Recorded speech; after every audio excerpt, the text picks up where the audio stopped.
สองวัดความก็ทวงลียินก็ยินเอาลอยลอง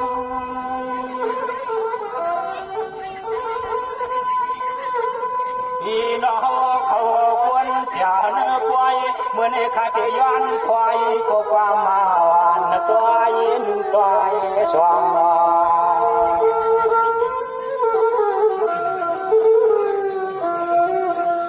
เมื่อในด้วยดูเขาเป็นมือดีวันกามือสาวันหวังเทนว่าจุ่มปีจุ่มน้องเขาข้าจองได้มาทวงย้อนได้มีก็ชกมุขความวันทำตัวขดูทำมาตั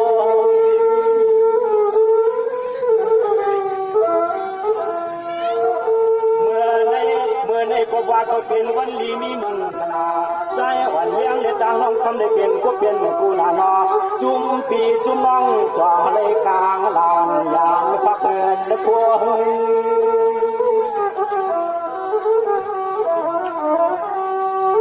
หัวยากระใส่กะเตลีก็ชดขอความอนุญาตดันมาเปียจูปีจุน้องเขาเขาจูปีจุน้องเขาในมันนี่ลา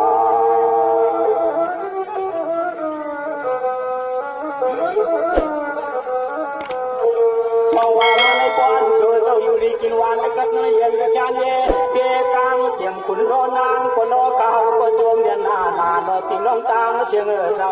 ไม่มีลงตังอยากมาตังไม่ยอมเอามา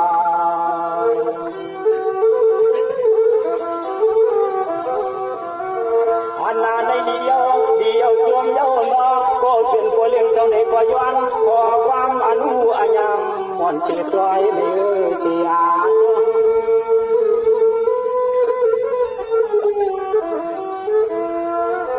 สองว่าเมื่อใ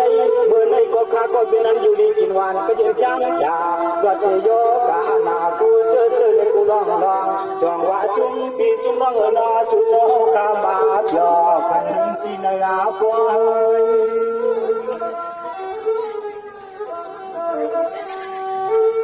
ย้อนนาเลยพอยาขความกันได้นุ่มนี่ก็นอกที่น้องอัญญากระตั้งเชียงเจ้าสู่เจ้าตัวหันเจอหันคอผู้กวนนึกมัน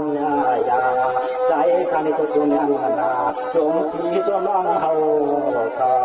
จงที่จงน้องเฮาเขามันในมันนี่นอ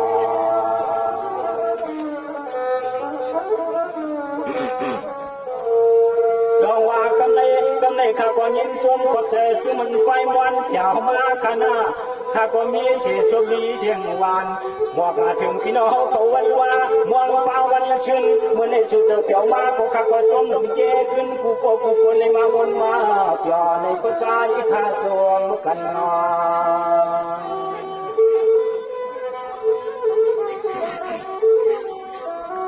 อันนั้นเยซูเจ้าเปียวหัดมาก็ยินบนเชื่อเมื่อสู่เจ้าเมื่อก็พี่อายลานยันกาขณะยานกา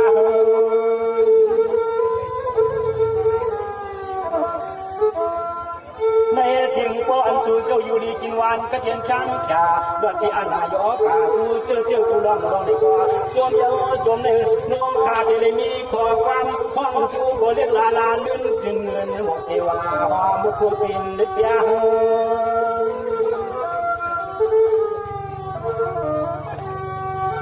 อย่ามาตามตัวเดียวนี้ย้อนหลับจูน้องเขาก็หนึ่งหาคนดูไว้งูนวลและการปานหมดนอบอกปันซาจังก็ปันมันเมืองเจ้าขึ้นเดียปันมันเมืองเจ้าขึ้นเดียเมื่อในนอ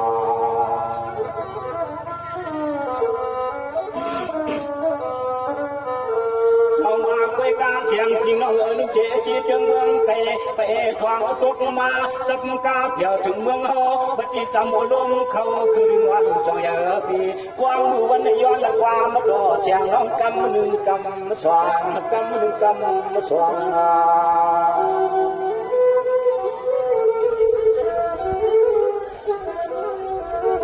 วัดที่สองยาวันคำน้องสาวสางเติงทุ่งเมืองอยู่เย็นละกำทุ่งวัดมาทอง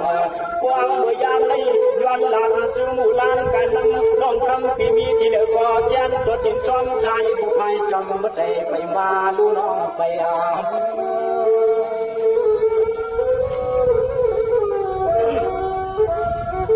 สองวันน้องลูกเสียเนื้อเลี้ยงความเยอะๆไล่เสียก็วันมาวัดรองที่เมืองนอกตาเปียเล่วันในห้องใครมีคอชกคอความวันทันจักลา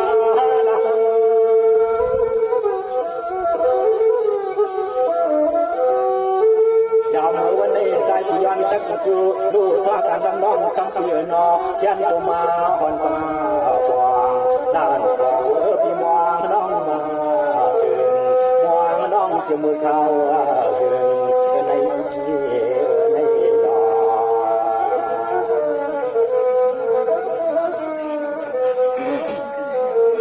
จะว่าคุยกาเสียงที่น้องมองอยู่ในเจมองเสียงวันว่าคึกว่าวันไว้ปฏิปันผมแล้วสวยน้องพี่เห็นอีสังเลตากระตังจามีเสียงเรนางมาหดมาถึงน้อง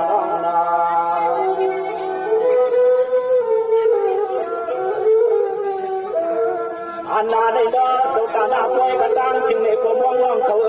วางน้องเขาเนาะมือมองเตียงวางเยาป่วยหนึ่งกำลังได้มองน้องเขาขึ้นมาโกละคำมาตัวตัวหนึ่งสว่างตัว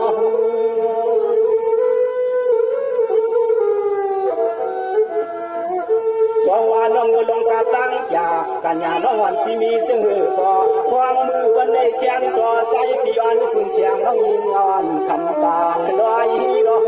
ย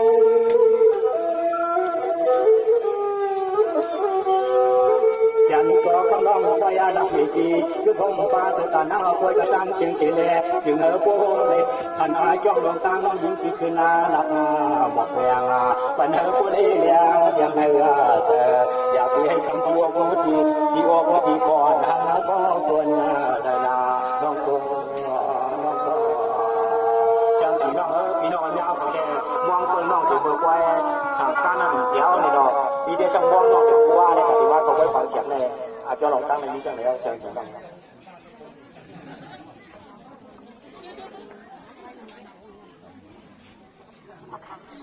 ใส่สังลังเลยเนาะ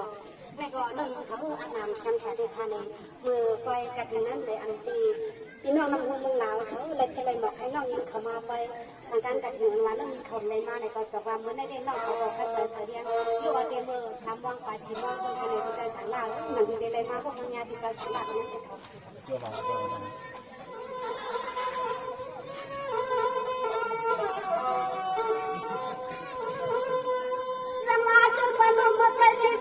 สังฆาเพียสุวัชนา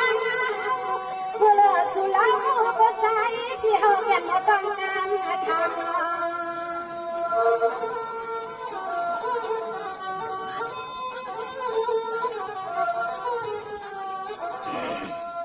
ด้วยความท่านน่าสังนาปังจะมาช่วยที่ทำนายยังคิดที่บัวนานาปีเสียสิ่งนั้นวันที่เขาไม่มีรักการกับตาจะสังเงินนาถึงไหนหวังบอกว่าจะฟังนั่นปี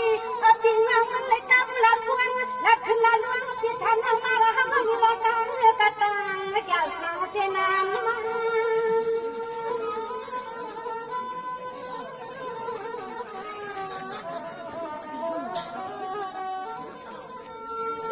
ความทะลุพิษช่างอาสาโนนที่ก็ใครหันใครฟังเพียงว่าใครหันหน้าใครฟังคำทันที่ทุ่งเมืองที่โคสร้างเมื่อยามนางนั้นจะเชื่อเสียงน้องวันที่เขาก็แก่นที่น้องยุเกียมอย่างปีไว้ก็หันเอานี้เส้นตาอย่าเล่าพี่อย่างเล่า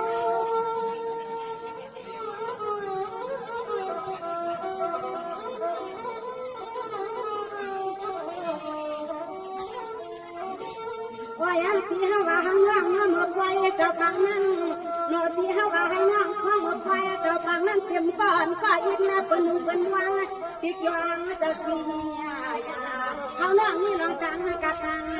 จะทั้งพี่สายละหังทางให้เขาน้องไปมือไปม่วงเขาน้องนี่ลองตังกะตังจะทั้งพี่น้องพี่สายละหังทางหมอที่น้อง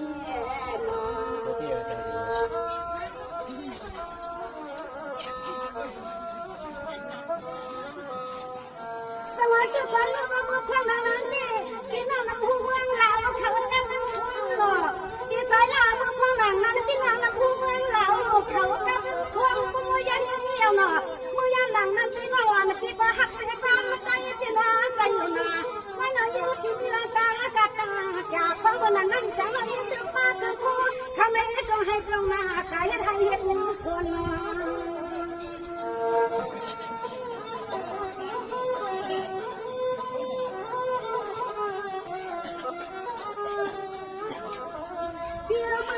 นั่งนอนปีปัดนะเขาก็เลยยำหน้าคน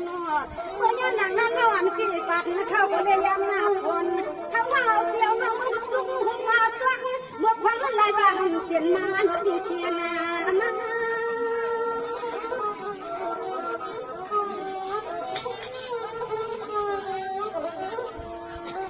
ที่เขานอนใจดีนาใส่วันน้อยยุติใครว่าแทกความใส่วันน้อยที่เขาติดใครวันใครกวางที่เขาเนาะแค่สิ่งมาว่าอยู่กันมาป้ายเขาจะมีเราตั้งกันเอาปีควางวันนั้นนั้นยังวังเอาแทงตั้งเขาวันนั้นมือเขาส่วน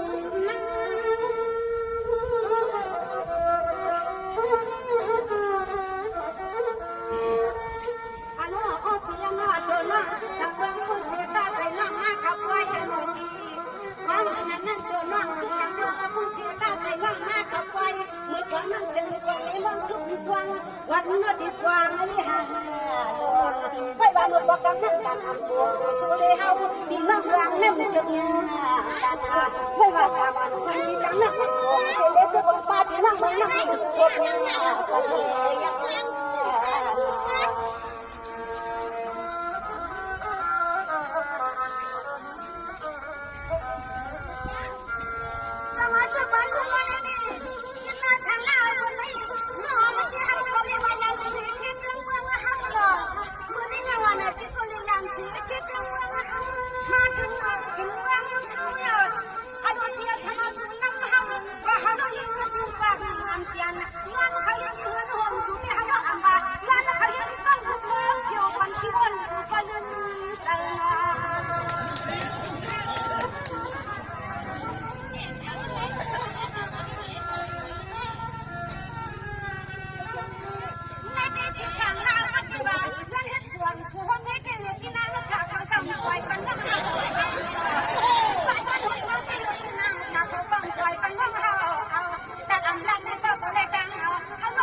ตอนนั้นเรายังตัวเองไว้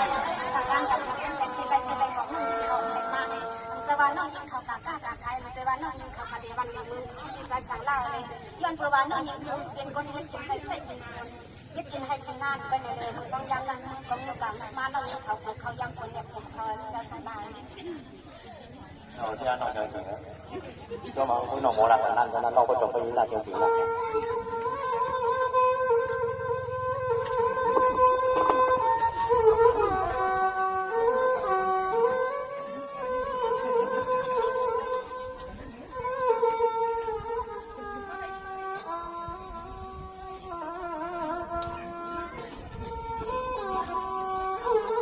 น้องเชิญจริงเขาได้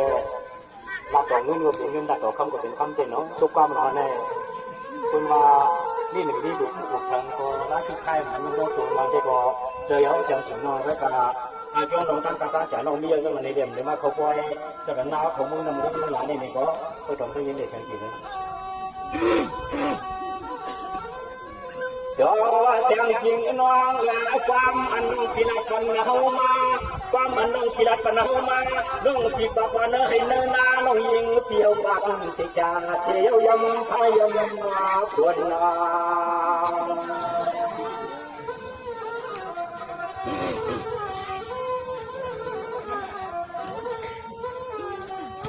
เสียงจริงน้องเลี้ยวพี่น้องน้ำหัวเขาตั้งซุ่มตั้งเจอทำให้เมื่อแถวมงสุยิงนางตรงว่ายำกว้างตัวในไรกันนอพวกกลางวันเสียงลุงยิงอวดน้อง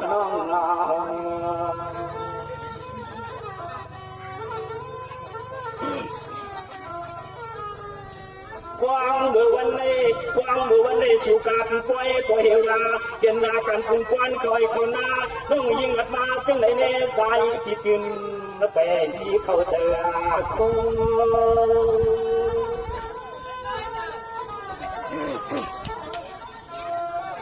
สองวันน้องเอ๋ยกี้พอมันไม่เขาเป็นคนกล้าปุ่งแช่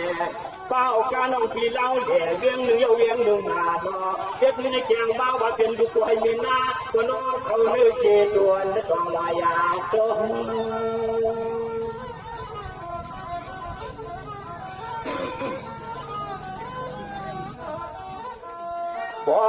ว่าใจอาทิตย์ตัวหาบางน้องเขาตีคืออับเมียหน้าดองให้ดองนาโคพักกันลำน้องหลับพี่น้องอับมือกาเสียงกาทำมาเดินทางกว่าเดเวียงมัตเวียงเดเวียงมัตเวียงเดไว้ในนอ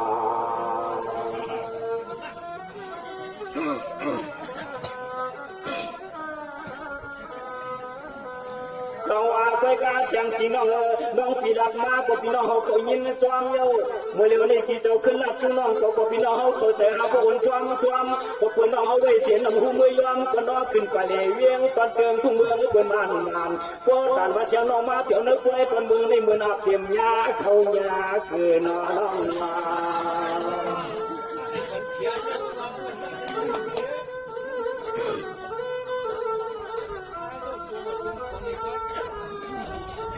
อันนาในยิงน้องเอาเต้เดี๋ยววันเลี้ยงหนึ่งเชียวเลี้ยงหนึ่งน้องยิงปีจับมาคิดมุกาขึ้นล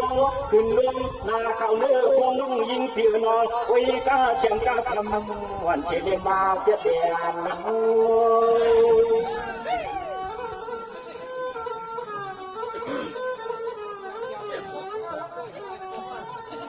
น้องว่าน้องปีปากว่าว่าดันดำหูเมืองลายน้องปีเป่าแล้วเขาเป็นมึงนกเมืองเพื่อไม่แต่ยอดวางวัดมาหนึ่งเจ็บหนึ่งกำคนน้องคำปีเป่าว่าสับกินจิตมุกาโคพากันน้ำวันเสียงน้องกลอมมาหู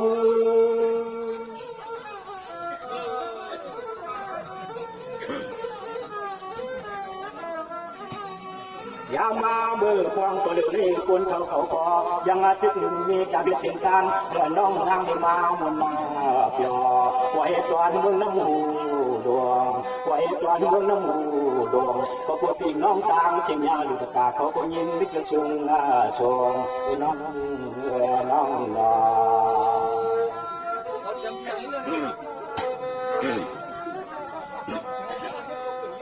สว่าเคยกาเสียงจริงน้องบอกเลยเจ้คนกอดคนเยาเล็กปีหน้าที่สั่งต่อเสียงดีมีเงาพอพวกเตียนมาเจ้คนเขามาหลับคงชูเขาสำเร็จขึ้นกับพงชูเขียนตัวยัดดูปีน้องเขาสักเมื่อกันเดี๋ยวมาหน้าจำคำคือวันต่อใหญ่ไต่ตอนเมืองใหญ่เนื้อน้อง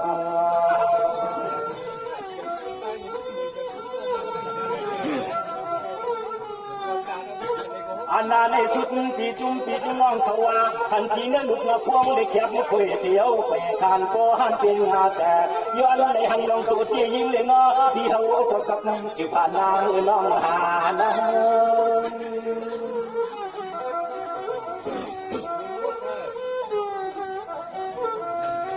สว่าน้องสังวานน้องปีกาเสียงกะโยกาคำกะโยน้องปีกานักกะหือก็จมเรียนจมมา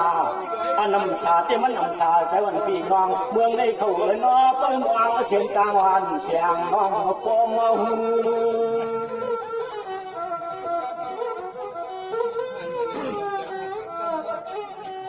เขาว่าก็ขันว่าเขาก็ขันว่าก็ตัดพวงอยากจูน้องเขาก็เขาพิมพ์สั่งไม่ว่าความเชื่อเดียวเขาก็มีป้องพงเพียวว่าพวงไม่ได้มันมีกรรมเชลีโนตมตางสิ่งเสียน้องมาห้องความปนาเขาก็ยังขับขันว่ามีว่านั่นน้อง น้องดา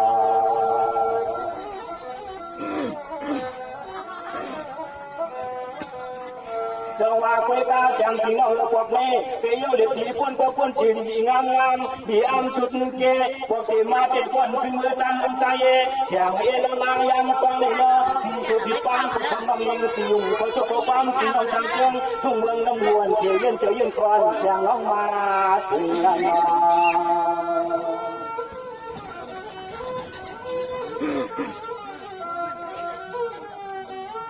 จงว่าเสียงจริงน้องในก็คือเป็นเจ้าตาหน้าสั่งการกินคนมองเสียสองพอเที่ยวมาน้องมุติก็เพิ่มบรรดาขึ้นเป็นเจ้าตาหน้าสามามีอ่างน้ำมีตังจับที่ใจรักเนียลง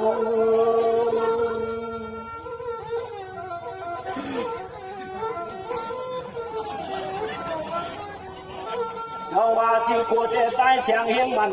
ยาในฉันก็เป็นชามันมีอ่องมองเหินน้องที่วัดนาปองเหินตายสั่งละเลยเสียงจริงเจ้าดอกนักคือดองตั้งตัวกันหน้าเขาเจ้าเฮ็ดดองป่วยดองลามใหญ่กว้างได้มองปันจงชาตัวยาดูยิงน้องน้องเขาในเป็นเจ้าตาหน้าป่วยก็มีลูกในก็เลี้ยงพวงก็เลี้ยงมีก็เลี้ยงนั่นเต็มมันยามองพี่หาน้องยากันมองพี่หาน้องยากันในนอเชียงสิงน้องเจ้าลองตามมันได้ยินจังไหนเชียงสิงน้องถึงวนสวบควบกันเจ้าตาหน้าเขาเอาคนถึงยองดังหันเสนอในอากูเชียงสิงน้องเชียงสิงเมื่อเช้าเขาลงได้รับประสานการกับทีมในไม่เสียมาเมื่อในเขาเขามาแล้วในนี้นอนอันที่น้องน้ำหัวเขาทางแยกไปแค่สุดเส้นหันกับปันเมื่อไรก็ไรอันนั้นไปแค่สุดมาจากนั้นเลยมีเงินในถุงสักทีหลงน้ำชาเขาทางแยกไปเลยอันในพุ่งตัวกองแค่สุดทำในตัวเขาเอาค่ะมันได้มีเขตใจโผล่เนี่ยจะเลี้ยงมันโง่นี่พี่น้องก็ยินนาลีสวงพี่มันได้น้องก็ยินลีสวง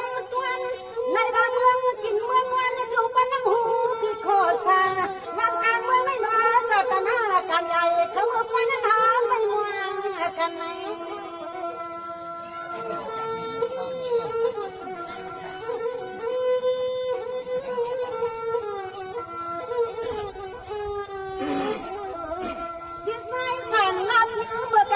ปางว่าชามันมีกวางยืนหน้าลงเตียงในเพื่องมันไปมองกวางหันไงเมื่อนั้นชาวเขาสามเมื่อไหร่เฮียนำขาเงินไปตีจะเฮาให้เขาแค่มาดูยิงดังกันสู่มือ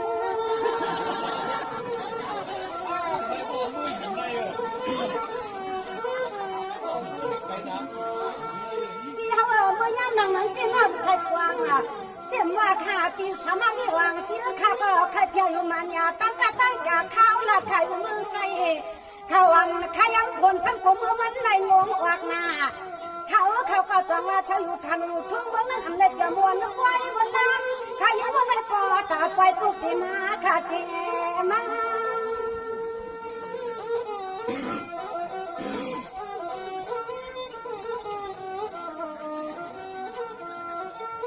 โอ้ยน้องอบที่เฮาว่าหังน้องเสียงน้องนี่ที่เฮาก็เสียงก็คำหัวก็เลี้ยงขึ้นเลี้ยงน้องเนื้อพวงอันนั้นเสียงไอ้ก็สุรานมาตอนนั้นพิจนั้นหน้าเจนั้นเขาเป็นจังหวะสุดที่เมื่อหันใน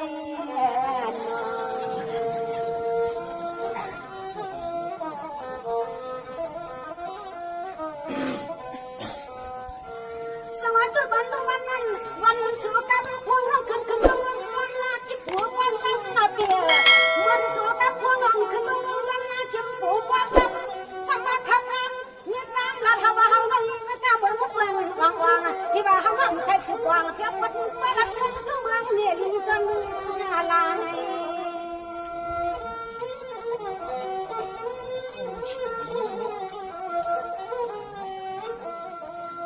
ที่ให้รักมาหนึ่งจังนั่นนายยังที่เฮาสวมใครเอาเจ้า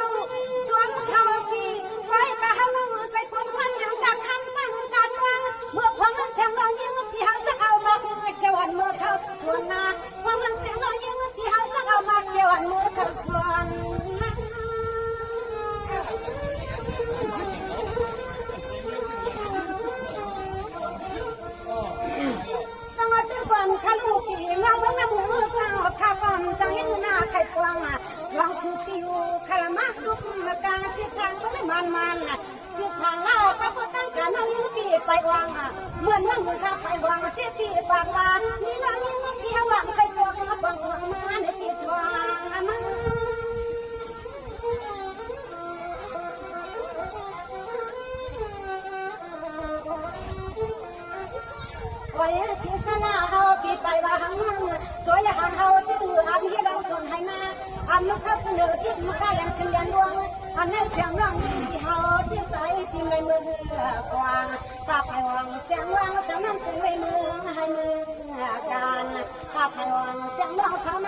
ยามนั่งนั่นดีน่าสางน่าปังยับชั่วนุ่มสลดคำยิ้มบนนวลหน้านวลเฮาว่าสารเงินตุ้งเพื่อนของเสียปีน้ำนับกินนับมือมาปล่อยกินยังบ่มีใครมันก็ห้องเตียนมานั่นที่เปลี่ยนมา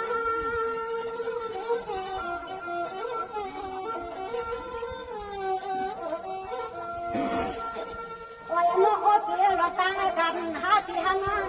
โนเราตั้งกันหาที่หานาจึงให้สุขขึ้นตั้งเพียรชินาสังว่าปล่อยนาเลือนนาปีนามาที่เฮาโนอันกันกาปีน้องเมืองน้ำหูแค่ลาลาในก็อันหดนาเชืองกว่าปล่อยนามาที่เฮาโนยังกินกันอันกาปีน้องเมืองน้ำหูแค่ลาลาในก็เฮาโนอันเป็นมา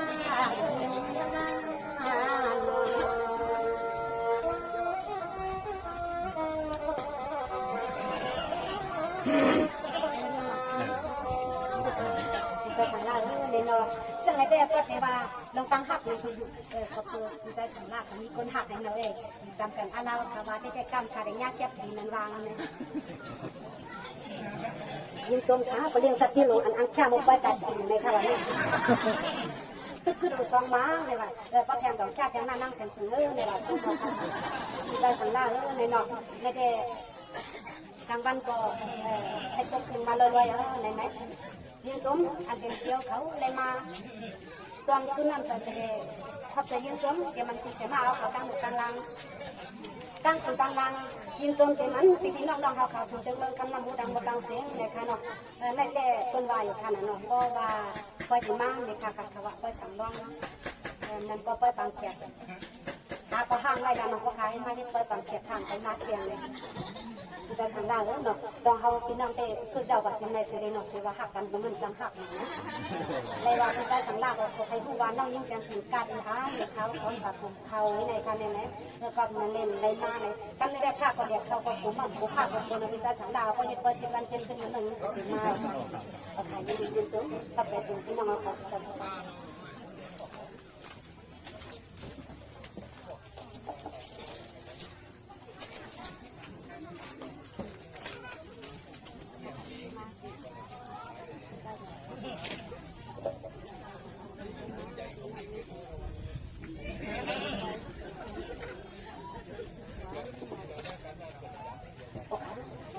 รวมถึงเป็นผู้ชายสั่งของเขาในขณะไม่ก่อเสื้อลายน้าในว่านั่งเสียงเชื้อในว่าเมื่อป้ายโดนชิดสมัยเช็ดคำนั่นน่ะที่อันแค่เป็นเสียงในมือไม่ได้แค่แหกยังก็ก่อนน้าในว่าเนาะอย่างไรบอกเรื่องเสียงสูงเขามาป้ายซ้ำมาในที่นี้ตั้งการตั้งแขนคาราเราบุกไปขับเขาไม่ได้กำไม่ได้บอกว่าขามานะไม่ได้ขามาเยอะในเนาะก็บอกใครแค่เขาเยี่ยมมานำคนไรผู้ชายสั่งของเรื่องในเนาะมือควายจะกินเรื่องบาอันแค่เสียงเนี่ยมันไม่ได้กล้าหาดูว่ามันก็เหมือนหาไปการนั่นเองแต่ไปถึงปีเดือนนี้ในวันนอกนะคะผู้ชายสั่งของให้เราไปทำสิ่งจำเป็น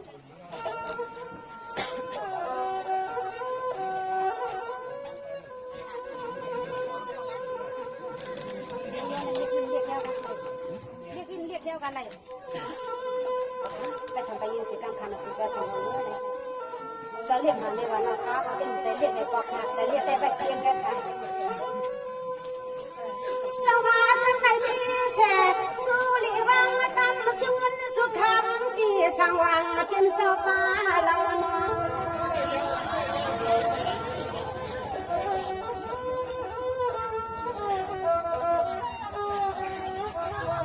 ที่ว่าเมื่อนไว้ยากระทิงเสียงสิงห์วันปีอำวัดมาปีสาวเขาที่ทิพนาเจอวันน้าเมื่อไหนสู่ขยันขมีขยินความฟังน้องยิงปีเขาจะหึงดึงที่ว่าเขาขาสู้ยืนปันน้องยิงปีมาที่มีรองตังตาตังจะสั่งเพียนัน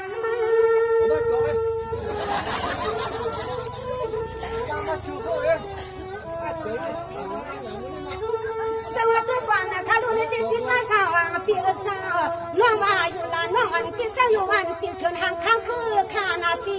สาวน้องวันปีในปองหัดชื่อตาในก็เมื่อไหร่ยิงจิ้มจิ้มหัด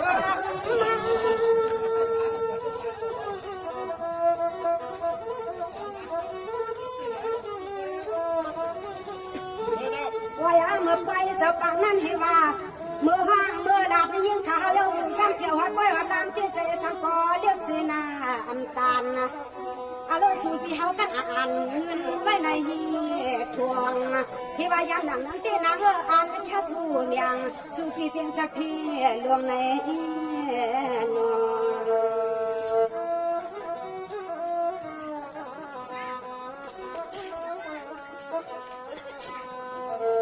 สวัสดีก่อนข้านุนันนะดิพี่จ้าชาวพี่อนุฮิวาครอบครัวหมออมน้ำลายพวกขึ้นก็มือในใครหึ้นก็สู้มาหึ้นใครลาก็สู้มาลาไม่ใช่ว่าเสียสิมือหันปีอันกว่ามืออยากข้างมือมือไว้ก็อาจทิ้งใหญ่เสียงน้ำเลยเนี่ยสู้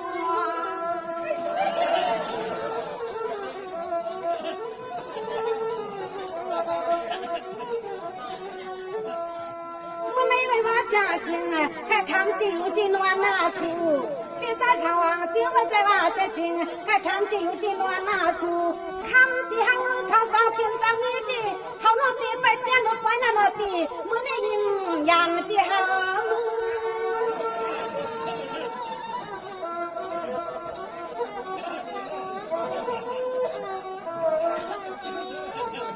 วายโนพี่เฮาเสียงน้องยินพี่เฮาก็ล้อมล้อมใครไว้หมดไว้เมื่อเลือนนั่นปีสู่พี่เฮาลัดนี่น้องเฮาเฮาน้องอะไรมาก็ยิงน้องเฮาวนอำควางยองจะยองขอเตี้ยนอนเมื่อคืนก็เฮาน้องก็พันเมื่อในสมัยพี่สวรรค์จังเมืองทุ่งเมืองน้ำหูพิช่วยนวงสว่างเอาให้เฮาพี่เฮาน้องยากันในโยลงในลงใน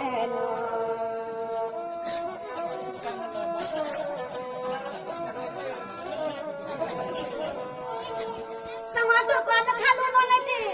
เมื่อไรมันพี่ก็ใครหันทบงานเนาะเดียวยังไม่ยิ้มเฮาเราหำเราก็เฮาลังอ่านปลอดตายังไว้กันเนาะ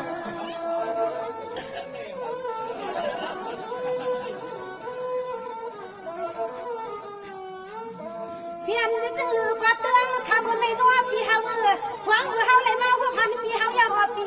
เฮานั่งอ่านในมือกินน้ำยืนน้ำกัดเฮินปีเขาตัวเฮาเลยมาหันมาลัดเรื่องทุ่งเมืองไม่ยอปีอ่านให้พอเลยมือกินน้ำยืนน้ำกัดเฮินปีเขา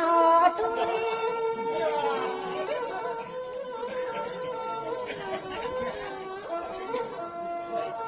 ในที่พี่สาวพี่เฮาหนอเตียนเฮินอยู่ขลามาตุกมากลางที่ช่างที่โคสวงพี่โลเนก้นชักก้นยังพี่เฮาเข้าในปีหนีไปไหลเนื้อวันต้องทำที่ใจพี่กักงาที่ลังตั้งเฮินนะพุ้ย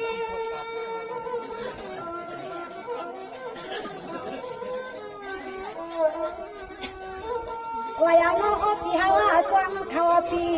สวมเขาสอนและปัญญาเงินข้าสุขมาหงป้าพี่ปนอตั้งเสียงอันไหนมาข้าสุเงินวันไหนก็ยิงน้องสวมน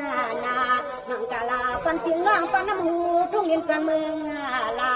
มังกลาปันปิงน้องปันน้ำหูทุ่งลินกลางเมืองลาสัง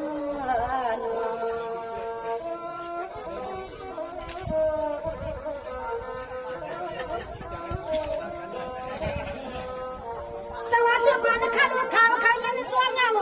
พี่ชายชาวอังพี่อนุนี่เดี๋ยวสมามุนีเลหันกันพี่ก็แค่กันสู้เฮามาเนาะข้าก็จำนำอาลาดังมันวันน่ะโมหนเขาทำการหัวดักดันจักด้วยดังมือติ๊กเลยเขาก็ละเนื้อกินนี่เนาะเขาเสียงขอบ่มาคิงก็นางข้ากันอันน่ะสุพิสุน้องสิดาบ่ปองนั้นก็เลือนยาหากันขึ้นหัวหญ้ากันบ่ปองน้าปองมือจังขึ้นหัวขึ้นหัน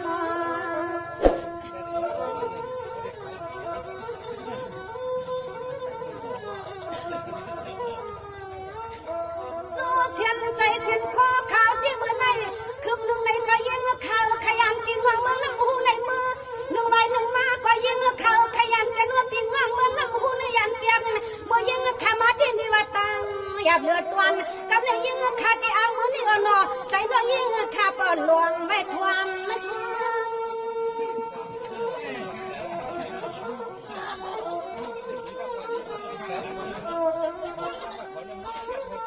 วายโนก็มายินาขามาดีก็ขับลูกขับวางเขาอโน ปีน้องเมืองในน้องเมืองยินขามาคำลุกมาคำวังขามาวันเมืองในเสียกาถึงที่กำในเตียงขึ้นปากเมื่อที่นอเสียงตางหางกวางที่ยังเมื่อปัดตัวข้านอประจานป่าภายวางย้อนพี่ย้อนหมวกสู่เสมอในลูกที่ยังแต่งลายหันเลี้ยวเฮาเรื่องเรียงขึ้นผัดเท้าพิทิศสังลาในนอ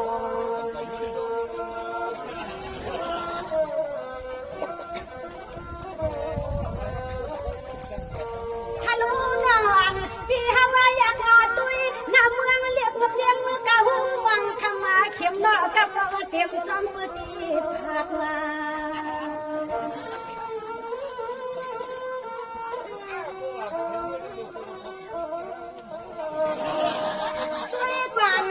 พี่ชายสองพี่ฮักจอนน้อยยิงเจ็บน้อยเห็นผาดันเตียงยันกินเรามันน้ำหูพี่เจ็บเหมือนเจอ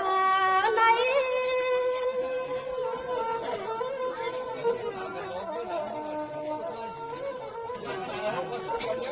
ฮัลโหลด้วยกันข้ารู้พี่น้องเฮาเขากำเนิดข้าเฮาเขาที่กินไปยันในพันใหญ่ๆน้อที่ไหนเสียงเจอเสียงคอพี่มาคมลานปีน้อยอยู่ทางเบื้องน้ำหัวเตียงยันปีน้องเมืองในเมื่อที่ในเสียงเสือเสียงคอพี่มาคมลานอารมณ์พี่สว่างพี่ตั้งหักวันเสียงสิงห์ยังพี่เฮาในมันเปลืองอ่ำคอหักใจพี่เฮาเก่าอยู่กว่ามือในเตะไหลตั้งให้ตั้งผ่านกว่ามือในเตะไหลตั้งให้ตั้งผ่าน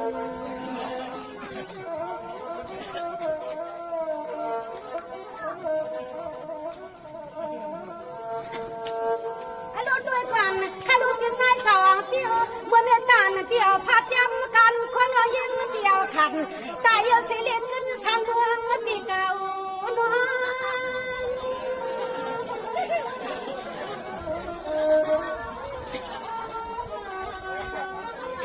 ข้าลูกเป็นชายสองเปียวสังสวรรค์ตายเอาติดตายเป็นเพียรมือเขาอีกมือควันนอเตียซ้ำอันไปมือยาใจเก่านังมายังสมาเสียงสิงนอนพิมพ์ไหลมือวางเพื่อนหูเขาสู้พี่ไหนก็เสียงนอกเตะไว้นักได้ควางมือเมืองจะลับหน้า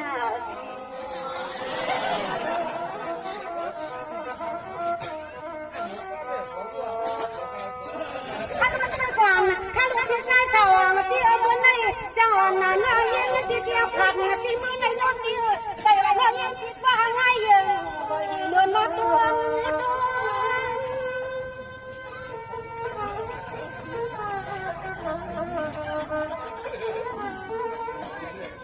พี่เฮา